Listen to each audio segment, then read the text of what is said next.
Olá, que a paz e a graça de Jesus esteja contigo. Eu sou o pastor Altemar Oliveira com mais um vídeo aqui para o nosso canal. Eu quero convidar você que não é inscrito no canal, que é novo, que está chegando agora, se inscreve no canal, clica aqui no botão abaixo, ativa o sininho para receber todas as notificações dos nossos materiais, tá?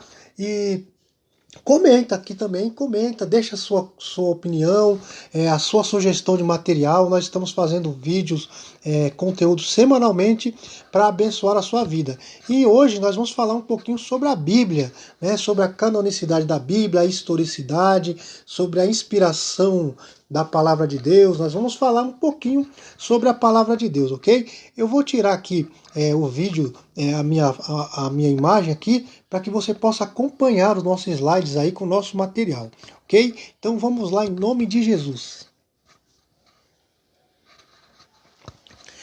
Antes de mais nada, deixa eu me apresentar aqui, né? Quem sou eu? Eu sou o pastor Altemar Oliveira, né? E sempre carrego essa frase comigo, que servir a Jesus e ensinar a sua palavra é um privilégio para mim. Eu sou privilegiado de estar aqui falando da palavra de Deus, falando do amor dele, ensinando as verdades das suas sagradas escrituras, tá?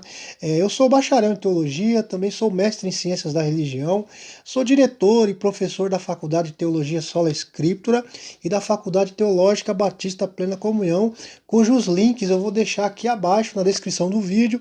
Se você quiser fazer um curso teológico conosco, é só clicar em um dos links abaixo, ok? Eu sou pastor também, né? Sirvo a Deus ali na comunidade cristã Evangelho da Graça em Barueri e ajudo também na Igreja Batista Plena Comunhão, dando um auxílio aí na questão teológica. Ok? Então, basicamente esse sou eu, estou aqui para servi-lo, para ajudá-lo, para estar fazendo a vontade do Senhor com relação à palavra de Deus, ok? Então nós vamos falar um pouquinho sobre a Bíblia. Bom, antes de entrar a fundo, né, nessa questão da Bíblia, eu quero fazer uma síntese bem breve mesmo, é uma coisa bem superficial, né, para você entender um pouquinho sobre a história bíblica, sobre o que a Bíblia fala, né? A síntese básica é que Deus criou o homem e colocou esse homem no jardim do Éden, né? Esse homem, então, ele peca e deixa de obedecer o mandamento de Deus e deixa de ser aquilo, né, para qual Deus o tinha destinado.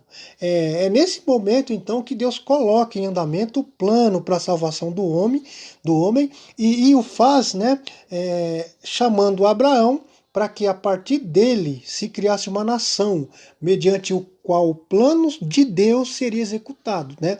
Isso na história. É claro que nós vamos ver na Bíblia que a Bíblia fala que Jesus é o Cordeiro de Deus que foi morto ou imolado antes da fundação do mundo, né? Antes mesmo de Deus criar o homem, de Deus criar o mundo, Jesus já era o Cordeiro que foi imolado, que havia de ser imolado, já era o Cordeiro que estava destinado a morrer para salvar a humanidade, ok? Mas seguindo a síntese aqui, então Deus chama Abraão para que através de Abraão o plano de salvação da humanidade fosse levado a cabo, fosse executado, ok?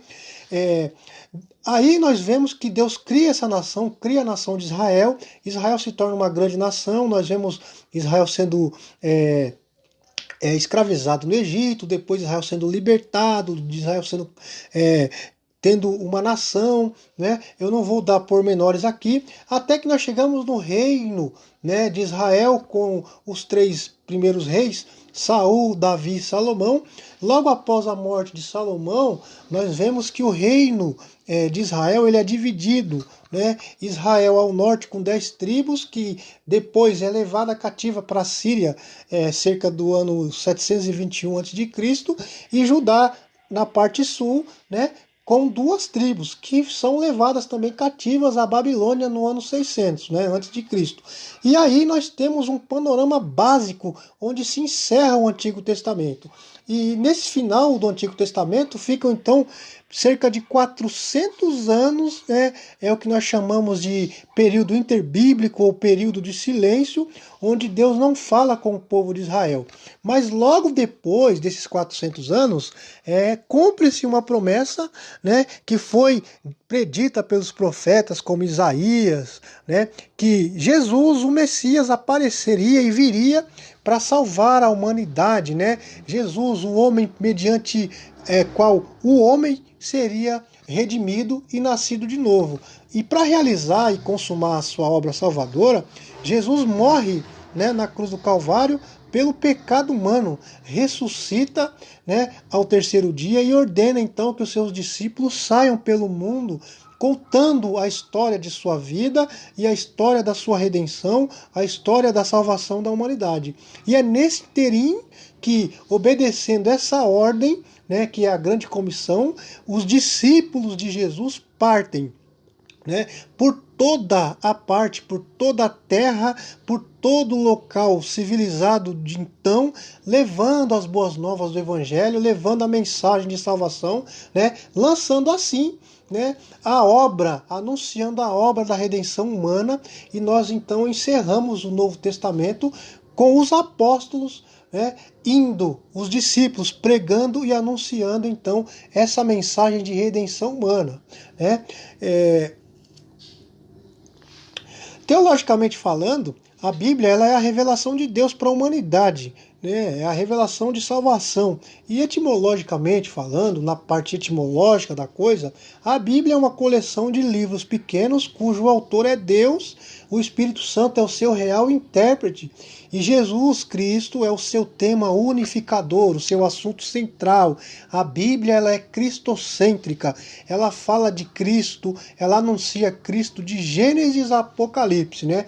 Nós temos a primeira profecia messiânica no livro de Gênesis, já no capítulo 3, versículo 15, onde o próprio Deus já anuncia que viria um homem que iria esmagar a cabeça da serpente, queria vencer, né, trazendo salvação à humanidade, tá? E essa Bíblia, ela foi escrita por cerca de 40 homens, 40 personagens, eles se envolveram diretamente na compilação e no registro desses 66 livros que compõem a Bíblia Sagrada, né?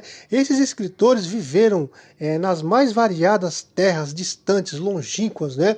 Épocas e condições diferentes, né? Não se conheceram, pertenciam às mais variadas camadas sociais, cada um tinha uma profissão diferente, né? Nós tivemos, por exemplo, escritores, estadistas, camponeses, reis, pescadores, cobradores de impostos, coletores, médico, erudito.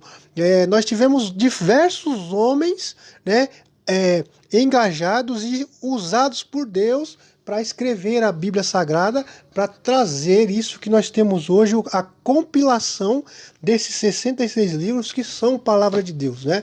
Eu queria ler aqui para você o livro de 1 Tessalonicenses, que está na referência aí, no capítulo 2, no versículo 13, diz assim: outro motivo ainda temos nós para incessantemente dar graças a Deus, é que tendo vós recebido a palavra que de nós ouvistes, que provém de Deus, acolhestes não como simples ensino de homens, mas sim como em verdade a palavra de Deus, a qual com toda certeza está operando eficazmente em vós que credes. Então o apóstolo Paulo, quando ele fala a Tessalonicenses, ele diz que a palavra que ele leva, né, a mensagem de salvação não é palavra de homem, não é palavra dele, mas sim palavra de Deus, né, que está operando de forma eficaz no coração daqueles que creem, né? Então a palavra de Deus, essa mensagem, a Bíblia é a palavra de Deus que salva o perdido. Então, a Bíblia é a revelação de Deus para a humanidade, né? E ela tem como tema principal Jesus Cristo. De Gênesis a Apocalipse, nós vamos ver Jesus na Bíblia. Esse é o nosso olhar para a Bíblia, é olhar e ver Jesus, ok? São ainda aproximadamente 50 gerações de homens, né? Se você fizer um exame da vida dos escritores, nós vamos ver a verdade e a veracidade desse testemunho, porque esses homens eram homens sérios, eles vieram de todos os caminhos da vida.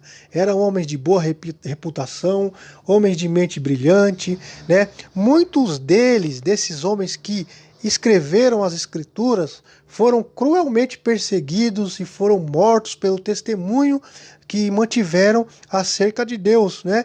E não ficaram ricos pelas profecias que deram. Muito pelo contrário, eram homens que empobreceram, foram homens que entregaram a sua própria vida para que nós chegássemos a hoje e tivéssemos essa Bíblia, a mensagem do Evangelho nas nossas mãos, né?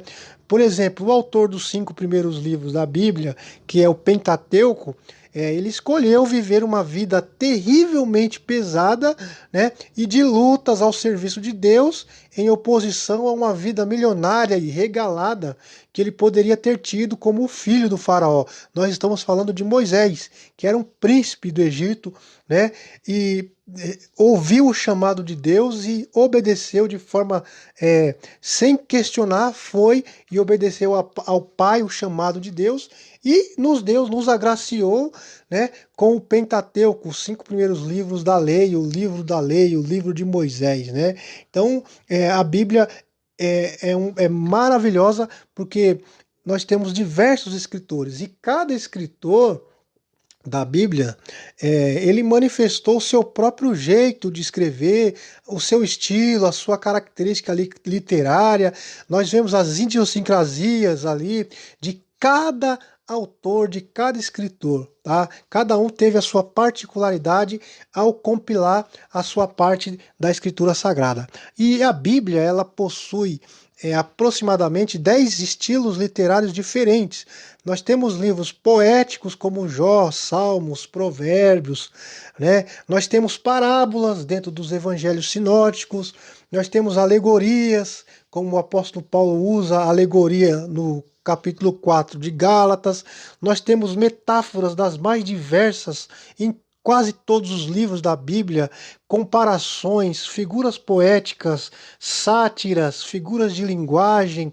Nós temos diversos estilos literários que tornam a Bíblia única e singular, né, para aquele que está estudando e está lendo essa palavra, ok? E demoraram aí, né, cerca de aproximadamente 1.600 anos para que essa Bíblia, os 66 livros, ficassem prontos, tá? Ela tem início cerca do ano de 1491 a.C., quando Moisés, né, tem então a visão do passado, começa a escrever o Pentateuco, né? E no meio do trovão no Monte Sinai, até o ano 97 depois de Cristo, quando o apóstolo João tem a visão do futuro, e ele mesmo, um filho do trovão, escreve o Apocalipse, tendo a visão do futuro, o mesmo João que escreve aí o seu evangelho lá na Ásia Menor, ok?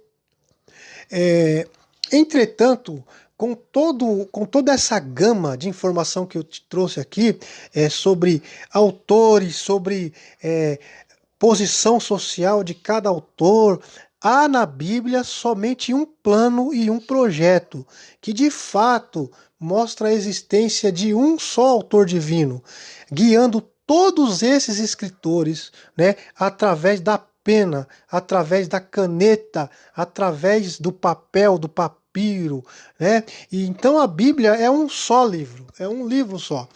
Temos 66 livros, mas que condensado se torna um livro único, né? Entregue diretamente por Deus para a humanidade que necessita. Então nós temos um único sistema doutrinário, um único padrão moral, que é a expressão da autoridade de Deus, um só plano de salvação, um só programa das eras. Então a Bíblia, ela é sintética, ela é completa em si mesmo, e ela não há, né, contradições. Então, as diversas narrativas encontradas nos textos sagrados, né, e até mesmo de alguns incidentes e ensinamentos não são contraditórios, mas suplementares. Não há contradição na Bíblia. Não há em todo o conteúdo uma única contradição. E um livro sempre vai dar continuidade ou complementar um outro, né? Ainda que cada autor tenha escrito em uma condição diferente, em uma situação diferente. A Bíblia, ela é uniforme. Essa é a palavra mais correta. A Bíblia é uniforme. E muitas vezes, um autor, ele iniciava um assunto e séculos depois outro completava, né? Por exemplo, você pega o livro de Daniel, que é um livro que tem uma parte dele com visões apocalípticas. Você vê João na ilha de Patmos escrevendo Apocalipse, e muita coisa que João escreve é complemento daquilo que Daniel havia escrito, Daniel havia visto, né? Nós temos Mateus capítulo 24, então, que também é uma passagem escatológica. Então, um texto complementa o outro sempre, sem haver aí nenhuma contradição bíblica, ok? Nenhuma contradição. Os escritores humanos, né, eles fornecem variedade de estilo e matéria. O autor divino garante a unidade da revelação e do ensino. Em todo o seu conjunto, a Bíblia possui uma harmonia que só pode ser explicada de uma maneira: milagre. Né? É o autor que escreveu, o autor Deus escrevendo, usando homens falhos, homens que têm as suas limitações, mas o autor maior, o Espírito Santo, Deus, ele traz, né, a revelação direta a esses homens. Então a Bíblia, ela é a coleção das exatas palavras dos 66 livros que constituem o seu cânon. Né? Cânon significa autoridade, regra de fé. Né? Nós vamos falar um pouquinho mais para frente ou em uma outra live, em outro vídeo, ok? O cânon, então, ele está fechado. Não há mais nenhum livro inspirado, né? O cânon fechou. Eu vou deixar aqui as referências para você e eu vou ler um pouquinho dessas referências um pouquinho mais para frente, tá bom? Vamos caminhar um pouquinho e vamos falar sobre a divisão da Bíblia. Voltei aqui, né? Se você estiver gostando desse material, do nosso conteúdo, eu vou pedir encarecidamente, em nome de Jesus, que você curta o nosso material, curta o vídeo, comenta, se inscreve no canal, porque isso nos ajuda, nos motiva a continuar criando conteúdo para você, criando mais material. Nós temos um vasto conteúdo e queremos transmitir isso aqui para você, ok? Então, se inscreve aqui, ativa o sininho, comenta, compartilha. Eu vou deixar também esse material em PDF para você, tá? Você vai clicar aqui embaixo, tem um link para um grupo no WhatsApp, onde você vai entrar nesse grupo e vai pegar esse material. Lá eu vou postar muito conteúdo para você, ok? Então vamos continuar com a nossa aula, em nome de Jesus. Então nós vamos falar sobre a divisão da Bíblia. Né? A igreja cristã, né, os cristãos, nós que cremos em Jesus, nós agrupamos os 39 livros do Antigo Testamento da seguinte maneira, que é o que nós chamamos de divisão veterotestamentária. Nós temos os livros da lei, ou Pentateuco, que são os 5, né? Gênesis, Êxodo, Levítico, Números e Deuteronômio. Depois nós temos livros históricos, que vai de Juízes a Esther, então vai de Josué a Esther, Josué, Juízes, Ruth, 1º e 2º Samuel, 1º e 2º Reis, 1º e 2º Crônicas, Esdras, Neemias e Esther. Depois nós temos os livros poéticos, que são Jó, Salmos, Provérbios, Eclesiastes e Cantares de Salomão. Depois os profetas maiores, Isaías, Jeremias, Lamentação, Ezequiel e Daniel. E os profetas menores, que são os 12, né? Oséias, Joel, Amós, Obadias, Jonas, Miqueias, Naum, Abacuque, Sofonia, Ageu, Zacarias e Malaquias, fechando então a divisão veterotestamentária: lei, históricos, poéticos e profetas maiores e profetas menores, tá bom? O primeiro livro da escritura hebraica é o Gênesis, né? E o último é Crônicas. Isso seguindo a cronologia, tá ok? No cânon hebraico, né, tanto lá quanto no nosso, os livros não estão na ordem cronológica. Tá? São 24 livros lá no cânon hebraico, visto que os seguintes livros estão considerados da seguinte maneira: Samuel engloba 1º e 2º Samuel, ou seja, nós não temos na Bíblia hebraica 1º e 2º Samuel, mas só o livro de Samuel que contém os dois, ok? Crônicas do mesmo jeito, não é 1ª e 2ª crônica, mas só as crônicas. Reis da mesma forma, e os 12 livros dos profetas menores são contados como um só livro, é o rolo dos 12, né? E Esdras inclui Neemias, tá bom? Então, 39 livros que nós temos na nossa Bíblia, menos 15, igual a 24, ok? Flávio Josefo, que é um historiador judeu, ele reduziu esses 24 livros para 22, em correspondência às 22 letras do alfabeto hebraico, combinando Ruth com Juízes e Lamentações com Jeremias. Não quer dizer que tirou esses livros, ok? Mas que esses livros foram incluídos em um outro livro para se tornar um único, ok? Por exemplo, Jeremias e Lamentações seria um único livro, ok? O Novo Testamento ele menciona de fato uma divisão tripla do Antigo Testamento, né? Leis, profetas e salmos. O próprio Jesus menciona essa divisão dessa forma. Vocês têm a lei, os profetas e os salmos, né? Essa é a divisão do Antigo Testamento na visão hebraica, ok? A divisão neotestamentária, o Novo Testamento está para nós, né, no Antigo Testamento oculto, ou ocultado, e o Antigo revelado-se no Novo. Então, nós temos no Novo Testamento evangelhos, que são 4 biográficos que contam a história de Jesus, que são Mateus, Marcos, Lucas e João, dos quais os 3 primeiros são sinóticos, né? Depois nós temos um livro histórico, que é Atos dos Apóstolos. Depois nós temos 21 epístolas, tá? Que são 9 destinadas a igrejas locais, que é Romanos, 1ª e 2ª Coríntios, Gálatas e Efésios, Filipenses, Colossenses, 1º e 2º Tessalonicenses. Depois nós temos 6 epístolas pastorais, que são 1ª e 2ª Timóteo, Tito, Filemão, 1ª e 2ª e 3ª João, ok?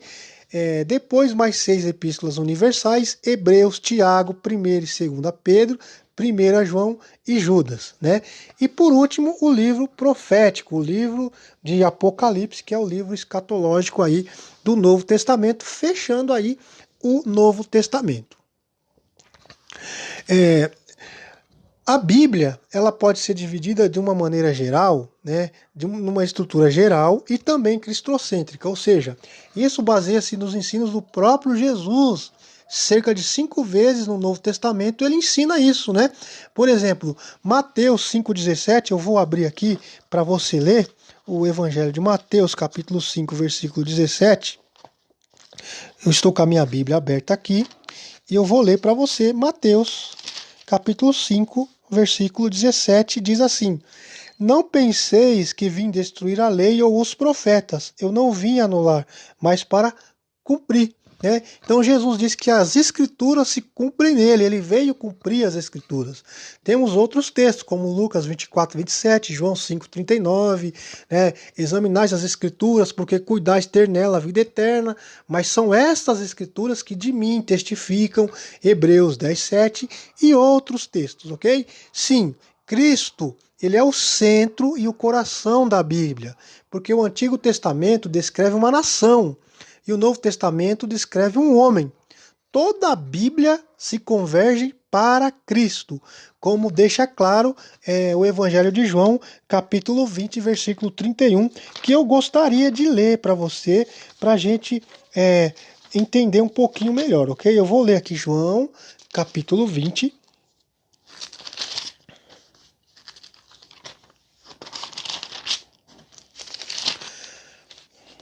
Evangelho de João 20, 31 diz assim: Estes, entretanto, foram escritos para que possais acreditar ou crer que Jesus é o Cristo, o Filho de Deus, para que, crendo, tenhais vida em seu nome. Ou seja, as Escrituras foi escrita para que nós acreditemos e creiamos que Jesus é o Filho de Deus, é o Cristo, né, para que, crendo, tenhamos vida em seu nome.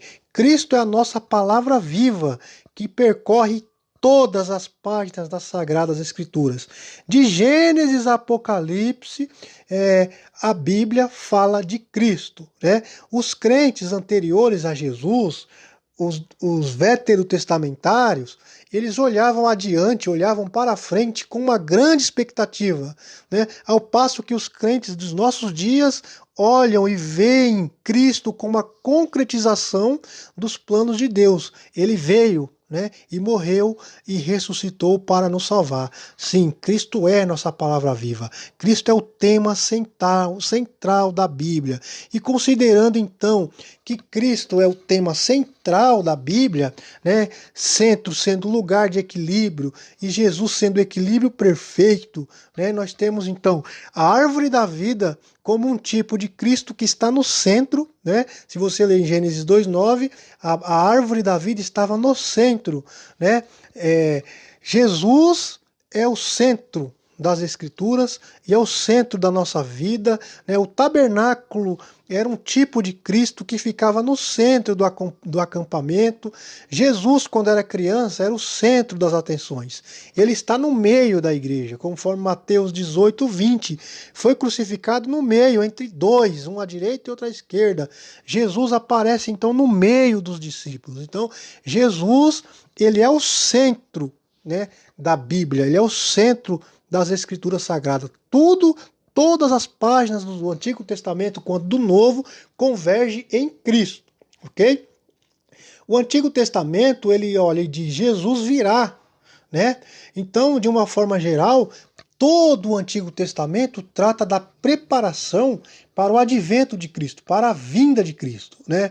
A lei é o fundamento da chegada de Cristo. O livro da lei nos traz à mente, né, ao coração, a impotência de, por nós mesmos, obedecer a lei, cumprir a lei. Então ela fundamenta a chegada de Cristo, né? Pela lei, nós temos no nosso coração aquela máxima: eu não posso por mim mesmo me salvar, eu não posso cumprir a lei em todas as suas exigências. Precisamos de um Salvador. Então a lei fundamenta a chegada de Cristo. Os livros históricos do Antigo Testamento preparam para a chegada de Cristo. Prepara o povo para entrar em Canaã, prepara o povo para a saída do Egito, prepara o povo para que o Cristo, para que o Messias viesse, prepara. Os livros históricos preparam para a chegada de Cristo. Os poéticos anelam pela chegada. Os salmos cantam a vinda de Jesus, né? Jó diz: eu sei que o meu Redentor vive e que por fim se levantará por sobre a terra. Então é o anelo, é o desejo, né, pelo Cristo, né? Os proféticos têm a certeza da chegada de Cristo. Os proféticos viram o futuro e vislumbraram o Messias chegando para trazer a redenção, trazer a salvação. Então, lei fundamenta, históricos preparam, a poesia, os poéticos anelam e a profecia confirma, tem certeza da chegada de Cristo. Glórias a Deus por isso. Então, aí nós chegamos então no Novo Testamento, que diz Jesus já veio. Enquanto o Antigo Testamento diz Jesus virá, o Novo diz Jesus já veio, né? O Novo Testamento, ele trata da manifestação de Jesus Cristo.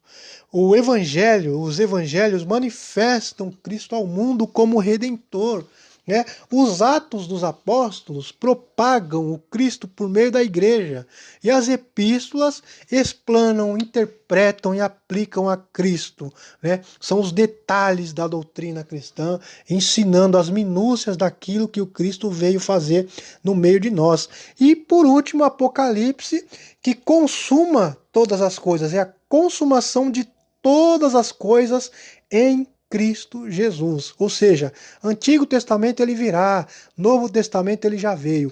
Toda a Bíblia converge em Cristo, ok? Então, dessa forma, tendo Cristo como tema central das Escrituras, nós podemos resumir o Antigo Testamento numa única frase: Jesus virá, né? E o Novo numa outra: Jesus já veio e, claro, como Redentor, como Salvador. Assim, as Escrituras sem a pessoa de Jesus seria como a física sem a matéria e o matemático sem os números. Já imaginou um cristão sem a Bíblia, que é o centro, que tem Cristo como centro principal, como tema principal? É impossível. Bom, vamos falar um pouquinho sobre a canonicidade da Bíblia, né? Se você está gostando do material, comente aqui, curta, compartilhe, nos ajude a divulgar esse material, ok? Então, a canonicidade da Bíblia. Toda a Escritura é divinamente inspirada e proveitosa para ensinar, para redarguir, para corrigir e instruir em justiça. Isso nós vemos em 1 Timóteo, capítulo, ou 2 Timóteo 3,16. A Bíblia é inspirada. A Bíblia é a palavra de Deus inspirada. Jesus ensinou que a Bíblia é infalivelmente inspirada. Nós temos os textos de João 10,35, João 17,17, Mateus 4,4, 5,17 a 18. E Jesus também disse que ela é eterna e perfeitamente preservada por Deus, né? John Burgon, ele escreveu uma declaração que é muito interessante, que diz assim: juro pelo nome do Deus triuno, Pai, Filho e Espírito Santo, que creio que a Bíblia não é outra coisa senão a voz daquele que está sentado no trono. Cada livro dela, cada capítulo dela, cada versículo dela, cada palavra dela, cada sílaba dela, cada letra são elocuções diretas do Altíssimo. A Bíblia não é nada mais do que a palavra de Deus. Nenhuma parte dela é mais, nenhuma parte dela é menos. Todas as partes, de igual modo, são expressões daquele que está sentado no trono, sem defeito, sem erro, supremas, né? Assim ajude-me Deus, amém. John Burgon foi um ministro anglicano, né? E viveu entre 1813 e 1888, que são palavras maravilhosas. Então, a inspiração, o registro escrito é inspirado por Deus. Inspiração é o homem escrevendo o que Deus revelou.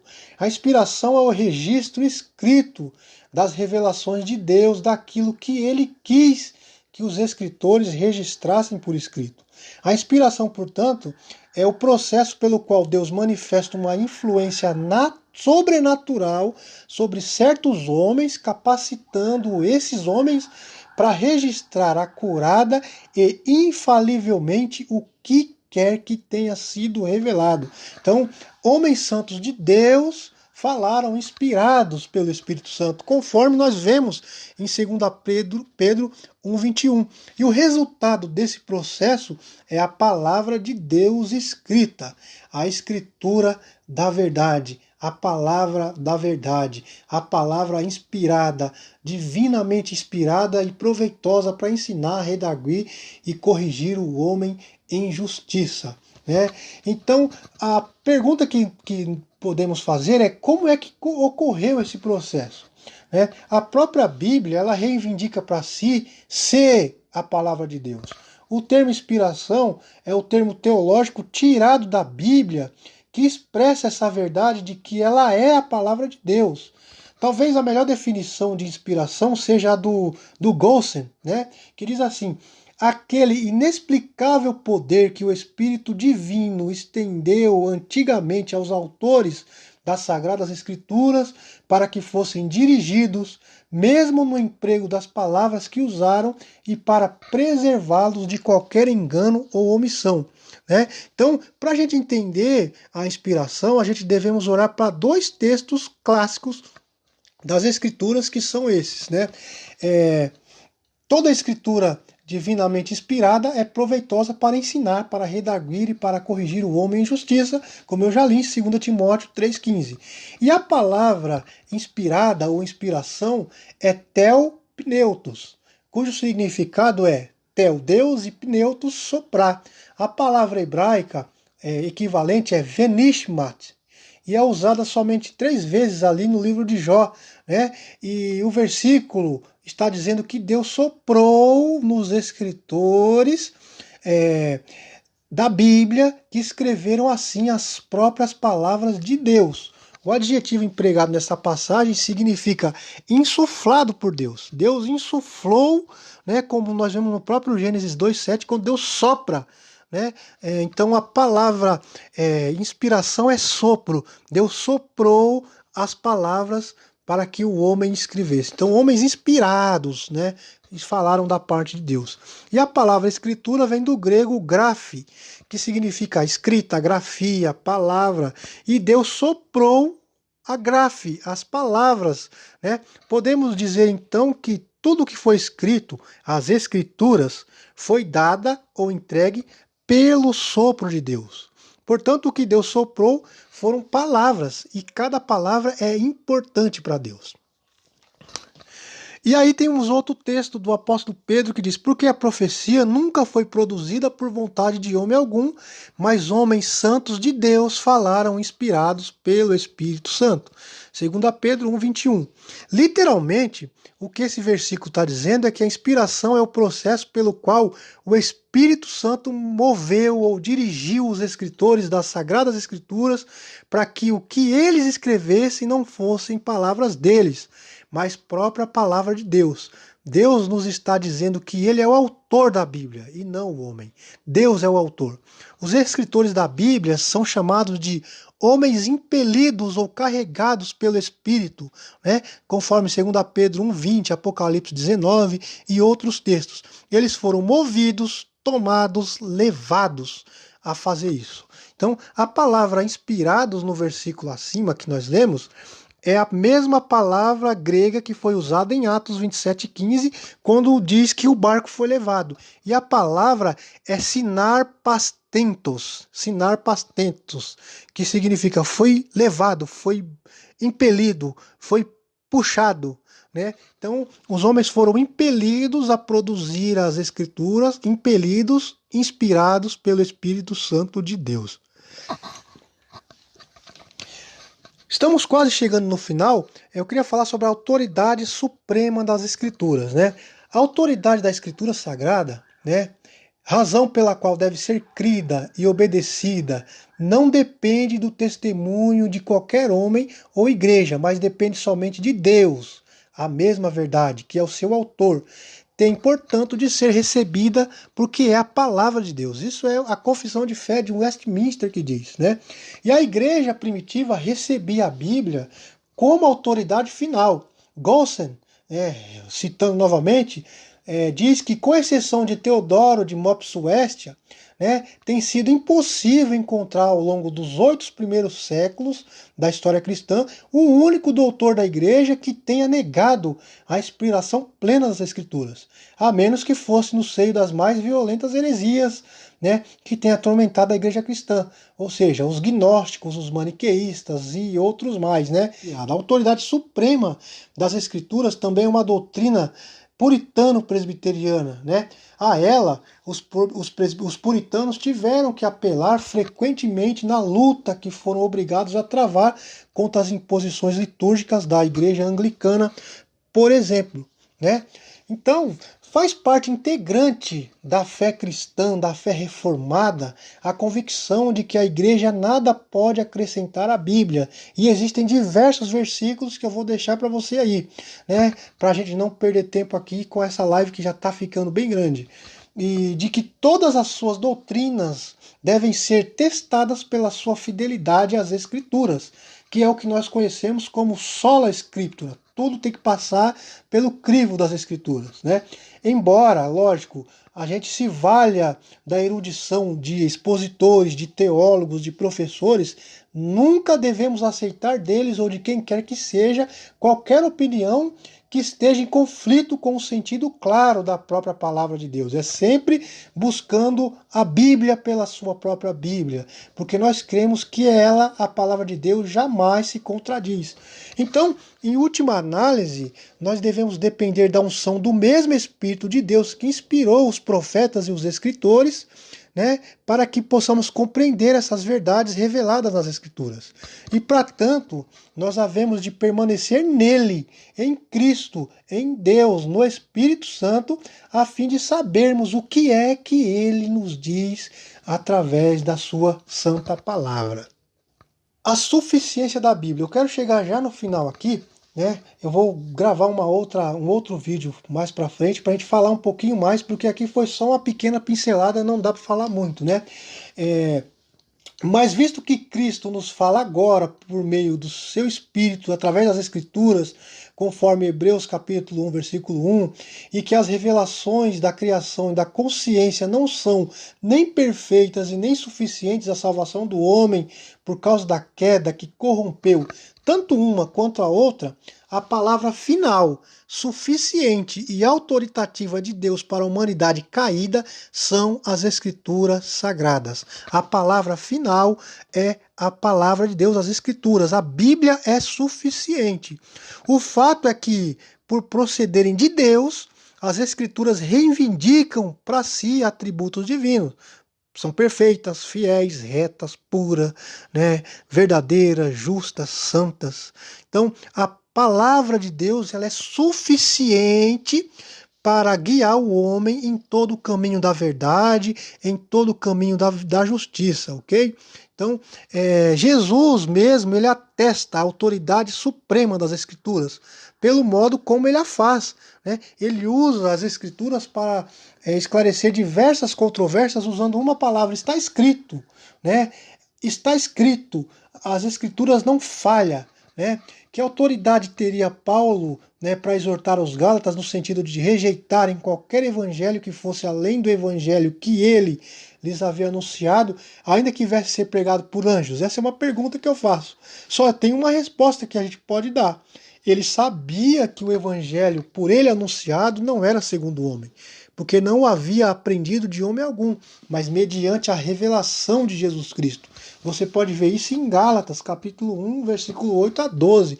Então, o lema da reforma é Ecclesia reformata, sempre reformanda. Né? A igreja deve estar sempre aberta para ser corrigida por Deus, arrepender-se dos seus pecados e se reformar, em conformidade com os ensinos das Sagradas Escrituras.